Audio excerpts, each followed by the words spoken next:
Hello, this is Neil Lipschutz coming to you from Davos, Switzerland, the scene of the World Economic Forum annual meeting. Very pleased to be joined by Representative Patrick McHenry, a Republican of North Carolina, who is the chair of the House Financial Services Subcommittee on Oversight. Representative McHenry, thank you very much for joining us. Well, thank you, and thanks for bringing a little snow. Yes, wow. It's a little unusual for you to see snow, I would imagine, down in North Carolina. Yes, and I'm freezing, yes. But it's a wonderful time here in Davos, wonderful policymakers and interesting discussions. Yeah. So it's worth it. Yeah, it's a long trip, but worth it. I'd like to talk to you about something that's important back in the United States. It's the notion of economic growth and, more specifically, funding startups, funding small businesses. You were the author of the notion of trying to push a more liberal idea of crowdfunding, letting people invest small amounts in startups, became part of a broader legislation. Can you take us through where that legislation stands and what needs to happen to see its full impact? Well, how the legislation's written is it's up to the Securities and Exchange Commission, which we've empowered over the last 80 years to write regulations when it comes to our securities markets, or our public markets, and how companies go public. Well, this is such a new construct. We gave them additional time till the end of 2012 to write those regs. They still have not done it. There's been a lot of turnover within the commission. And I'm hopeful that with a new chair,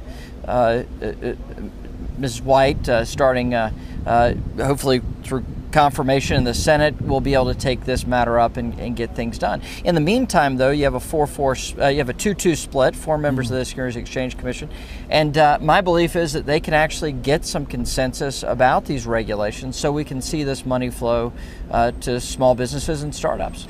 And there has been some objections to aspects of the bill saying that if you let people who are not used to early stage investment, or if you lower some of the investor protections or liberalize them, it's an invitation to perhaps greater fraud against individual investors. What's your response to that? Well, investor protection is obviously of utmost importance and a focus of what Carolyn Maloney and I did in the House. And I worked with Congresswoman Maloney, a Democrat from Manhattan, to construct investor protections that were workable, reasonable, and yet affordable for these small equity raises. And so if you're raising $100,000, that regulatory burden of our public markets is such a high one.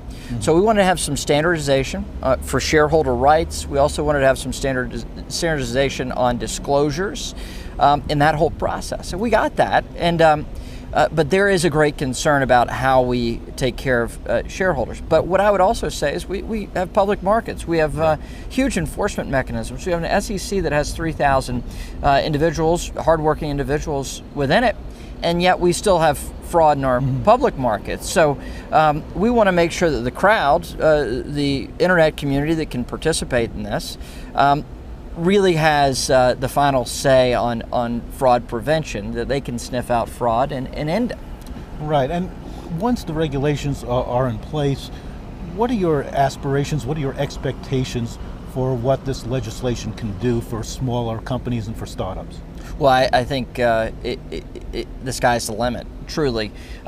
Just as the internet has developed over the last 20 years into a really mature ecosystem, around the world, I think crowdfunding will be utilized in ways that I can't even foresee, or we can't even foresee.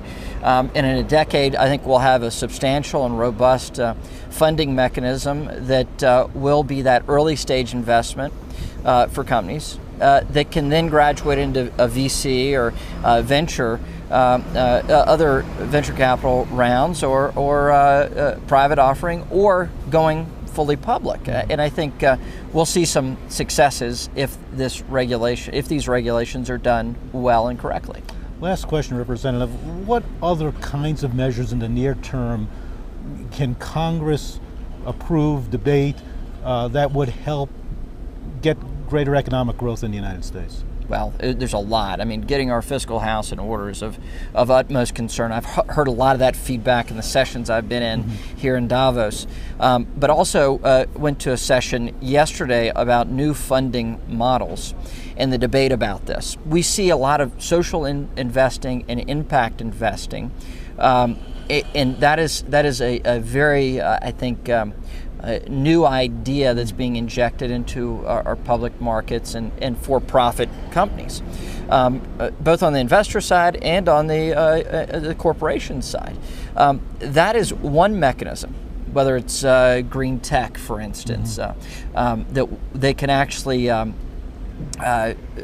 come to the fore and hopefully answer a lot of the challenges that we're facing right now in terms of energy policy. That's one area that I think can come about in a stronger and better way. Great. Well, thank you very much for your time. Thank you, Neil. Appreciate it.